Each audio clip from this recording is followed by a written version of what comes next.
사도신경으로 우리의 신앙을 하나님 앞에 고백합니다. 전능하사 천지를 만드신 하나님 아버지를 내가 믿사오며 그 외아들 우리 주 예수 그리스도를 믿사오니 이는 성령으로 잉태하사 동정녀 마리아에게 나시고 본디오 빌라도에게 고난을 받으사 십자가에 못 박혀 죽으시고 장사한 지 사흘 만에 죽은 자 가운데서 다시 살아나시며 하늘에 오르사 전능하신 하나님 우편에 앉아 계시다가 저리로서 산 자와 죽은 자를 심판하러 오시리라. 성령을 믿사오며 거룩한 공회와 성도가 서로 교통하는 것과 죄를 사하여 주시는 것과 몸이 다시 사는 것과 영원히 사는 것을 믿사옵나이다. 아멘. 오늘의 말씀 요한복음 11장 38절에서 46절 말씀입니다. 이에 예수께서 다시 속으로 비통히 여기시며 무덤에 가시니 무덤이 굴이라 돌로 막았거늘 예수께서 이르시되 돌을 옮겨 놓으라 하시니 그 죽은 자의 누이 마르다가 이르되 주여 죽은 지가 나흘이 되었음에 벌써 냄새가 나나이다. 예수께서 이르시되 내 말이 내가 믿으면 하나님의 영광을 보리라 하지 아니하였느냐 하시니 돌을 옮겨 놓으니 예수께서 눈을 들어 우러러 보시고 이르시되 아버지여 내 말을 들으신 것을 감사하나이다. 항상 내 말을 들으시는 줄을 내가 알았나이다. 그러나 이 말씀하옵는 것은 둘러선 무리를 위함이니 곧 아버지께서 나를 보내신 것을 그들로 믿게 하려 함이니이다. 이 말씀을 하시고 큰 소리로 나사로야 나오라 부르시니 죽은 자가 수족을 배로 동인 채로 나오는데 그 얼굴은 수건에 쌓였더라. 예수께서 이르시되 풀어놓아 다니게 하라 하시니라. 마리아에게 와서 예수께서 하신 일을 본 많은 유대인이 그를 믿었으나 그 중에 어떤 자는 바리새인들에게 가서 예수께서 하신 일을 알리니라. 나는 부활이요 생명이니. 오늘 말씀에 앞선 요한복음 11장 25절의 말씀입니다. 예수님께서는 앞에서 마르다를 만나셨을 때 나는 부활이요 생명이니 라고 말씀하시면서 죽은 자의 부활을 선언하신 바 있습니다. 당신을 믿는 자는 죽어도 살겠고 살아서 믿는 자는 영원히 죽지 아니할 것이라고 말씀하신 것입니다. 오늘 말씀에서 예수님은 그러한 선언과 약속대로 죽은 나사로를 다시 살리시는 역사를 보이셨고 많은 사람들로 하여금 예수님은 죽은 자도 살리시는 능력의 하나님이신 것을 깨닫게 하셨습니다. 오늘 우리는 주어진 이 말씀을 통하여 죽은 자도 살리시는 예수님의 능력을 바로 알아 예수님을 향한 우리의 믿음의 지평을 넓히고 또 그 믿음을 가진 자는 어떤 삶을 살아야 하는지를 깨달아야 할 줄로 믿습니다. 오늘 말씀에서 나사로의 무덤에 가신 예수님은 무덤을 막고 있는 돌을 옮겨 놓으라고 말씀하셨습니다. 고고학 증거에 의하면 1세기 전후에는 죽은 자를 매장하는 두 가지 매장 방식이 있었습니다. 하나는 나무관을 사용하는 것인데 준비한 나무관에 시신을 안치하는 형태였습니다. 그리고 또 하나는 유골단지를 사용하는 것인데 죽은 자의 뼈를 추려내어서 유골함에 넣는 형태였습니다. 그런데 이때 죽은 자의 뼈를 추려내기 위해서 1차로 시신을 굴 같은 가족 묘지에 안치하고 1년간 살이 썩게 하고 또 1년 정도 뒤에 남은 뼈를 추려서 유골단지에 보관하였습니다. 나사로의 경우는 후자에 해당하는 방식이었습니다. 1년간 굴에 시신을 넣어둔 뒤 1년 후 그 남은 뼈를 유골함에 넣는 것입니다. 그렇기 때문에 시신을 넣어둔 굴, 그 입구를 막는 돌을 옮기기만 하면 예수님은 자유로이 나사로의 시신에 다가갈 수가 있었던 것입니다. 예수님께서는 죽은 자를 다시 살리시는 기적을 행하시기 위해 사람들에게 돌을 옮길 것을 명하셨습니다. 그런데 그때 마르다가 말하였습니다. 주여, 죽은 지가 나흘이 되었음에 벌써 냄새가 나나이다. 이미 죽은 지 4일째가 되었기 때문에 시체가 부패하기 시작하였고 그렇기 때문에 심한 냄새가 날 것이라는 말입니다. 맞습니다. 이미 나사로의 시신은 죽은 지 4일째가 되었기 때문에 심한 부패가 시작되었고 시신이 썩는 냄새가 진동하고 있었습니다. 그런데 우리는 마르다의 이 말에서 그녀의 연약한 믿음의 모습을 발견할 수 있어야 하는 것입니다. 여러분, 마르다는 나사로의 장례식에 찾아왔던 예수님을 만났을 때 지금이라도 예수께서 구하시는 것을 하나님이 들어주실 것이라고 고백하였었습니다. 또한 예수님께서는 자신을 가리켜서 나는 부활이요 생명이니 라고 말씀하시면서 예수를 믿는 자는 죽어도 살겠다라고 말씀하셨습니다. 그리고 그것을 믿는다라고 마르다 역시 고백하기도 하였었습니다. 그런데 지금은 그 고백과는 다른 행동을 하고 있는 것입니다. 지금 마르다는 왜 이전의 신앙 고백과는 다른 행동을 하고 있는 것일까요? 이전의 신앙 고백이 거짓이었던 것입니까? 그것은 아닙니다.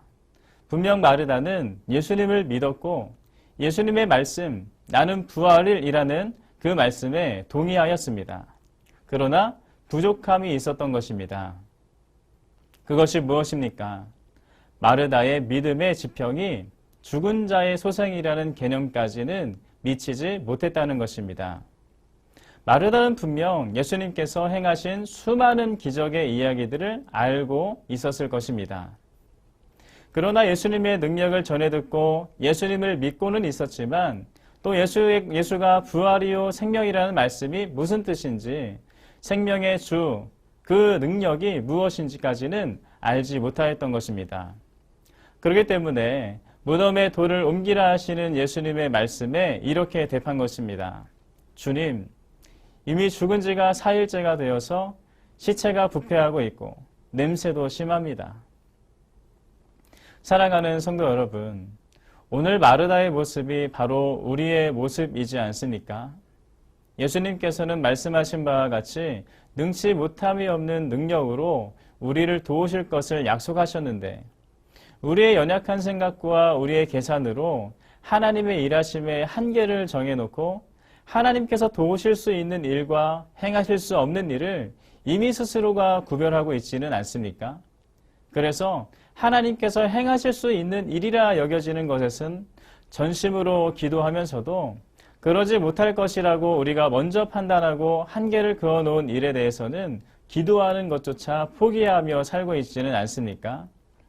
사랑하는 성도 여러분, 오늘 우리에게 주신 하나님의 말씀을 통하여서 우리의 이 연약한 믿음의 질경을 넓히는 시간이 되시기를 바랍니다. 우리 주님 예수님께서는 능치 못함이 없는 분이신 줄로 믿습니다. 예수님은 마가복음 9장 23절에서 말씀하셨습니다. 예수께서 이르시되 할 수 있거든이 무슨 말이냐? 믿는 자에게는 능히 하지 못할 일이 없느니라 하시니. 그렇습니다. 예수님의 능력에는 한계가 없는 것입니다. 단지 우리의 생각과 믿음이 부족하여서 능치 못하신 일이 없는 하나님의 일하심을 막아서고 있을 뿐입니다. 오늘 죽음이라는 거대한 문제 앞에 서 있는 사람들이 그랬습니다. 예수님께서 어떤 기적을 행하신 분이신지는 익히 알고 있었지만 예수님께서 하나님의 아들이신 사실과 그를 통해 구원을 얻게 될 사실도 믿을 수 있었지만 죽은 자를 다시 살리시는 능력까지는 생각할 수가 없었습니다. 예수님을 스스로의 잣대로 생각하고 스스로 한계를 정해 놓은 것입니다. 그러나 그런 우리에게 예수님은 말씀하십니다. 40절입니다. 예수께서 이르시되 내 말이 내가 믿으면 하나님의 영광을 보리라 하지 아니하였느냐. 내 말이 내가 믿으면 하나님의 영광을 보리라 하지 아니하였느냐. 이 말씀은 먼저는 마르다에게 하신 말씀을 기억하게 합니다. 앞선 23절 말씀에서 예수님은 마르다에게 분명히 말씀하셨습니다. 예수께서 이르시되 내 오라비가 다시 살아나리라. 무슨 말씀입니까? 예수께서 죽은 나사로를 다시 살리시겠다 하셨던 약속의 말씀을 다시 기억하고 믿으라는 것입니다. 예수님의 말씀만 기억하고 믿으면 죽은 자를 살리시는 하나님의 영광을 오늘 우리도 볼 줄로 믿습니다. 또 예수님은 나사로의 소식을 들으신 직후에도 제자들에게 말씀하셨습니다. 4절 말씀입니다. 예수께서 들으시고 이르시되 이 병은 죽을 병이 아니라 하나님의 영광을 위함이요 하나님의 아들이 이로 말미암아 영광을 받게 하려 함이라 하시더라. 예수님은 이미 4절 말씀에서 말씀하셨습니다. 이렇게 말씀하시죠. 이 병은 죽을 병이 아니다. 여러분, 왜 예수님께서 이와 같이 말씀하신 것입니까? 예수님께서 다시 살리실 것이기 때문입니다. 오늘 말씀을 다시 보시길 바랍니다. 예수님은 죽은 나사로를 큰 소리로 부르셨습니다. 나사로야 나오라. 나사로야 나오라. 예수님의 명령에 어떤 일이 일어났을까요? 말씀하신 대로 죽은 자가 다시 살아난 줄로 믿습니다. 오늘 말씀 45절을 보면 이 일을 직접 목도한 수많은 유대인들이 이 일을 통하여 예수님께서 하나님의 아들이심을 믿었다고 기록하고 있습니다. 오늘 우리는 하나님의 아들, 능치 못함이 없으신 예수님을 제대로 믿어야 할 줄로 믿습니다. 우리의 생각으로 하나님의 능력을 제한하였던 어리석은 믿음을 이 시간 깨트리시길 바랍니다. 그리고 죽음도 이기시는 능치 못함이 없는 예수님을 제대로 믿으시길 바랍니다. 바로 그때 어떠한 순간에도 어떤 문제에서도 우리를 도우시는 하나님의 영광을 경험하게 되실 줄 믿습니다. 오늘 그 믿음으로써 우리를 도우시고 기뻐하신 하나님을 경험하시기를 주님의 이름으로 축복합니다. 함께 기도하겠습니다. 살아계신 하나님, 오늘도 하나님께서 우리와 함께 하시며 말씀을 통하여 하나님의 능력을 깨닫게 하시니 감사합니다. 하나님, 우리가 주님을 믿는다라고 입으로는 고백하지만 하나님의 능력에 대하여 스스로 한계를 그어놓고 판단할 때가 참으로 많습니다. 그래서 정말 중요한 그 위기의 순간에 기도할 생각조차도 못할 때가 참으로 많습니다. 그러나 오늘 말씀을 통하여 우리 주님께서는 죽은 자도 살리시는 능력의 하나님이신 것을 우리가 보게 됩니다. 우리가 예수님에 대한 그 능력의 한계를 깨트리게 하시고 어떠한 불가능한 일도 없는 하나님을 온전히 믿고 기도할 수 있도록 인도하여 주옵소서. 오늘 그래서 어떤 상황 가운데 어느 장소 가운데 우리가 나아간다 할지라도 기도하게 하시고 기도할 때 우리를 도우시는 하나님을 경험할 수 있도록 도와주시옵소서. 함께 하실 줄 믿사오며 살아계신 예수님의 이름으로 기도드립니다. 아멘. 주님이 가르쳐 주신 기도로 예배를 마칩니다. 하늘에 계신 우리 아버지여, 이름이 거룩히 여김을 받으시오며 나라가 임하시오며 뜻이 하늘에서 이루어진 것 같이 땅에서도 이루어지이다. 오늘 우리에게 일용할 양식을 주시옵고 우리가 우리에게 죄 지은 자를 사하여 준 것 같이 우리 죄를 사하여 주시옵고 우리를 시험에 들게 하지 마시옵고 다만 악에서 구하옵소서. 나라와 권세와 영광이 아버지께 영원히 있사옵나이다.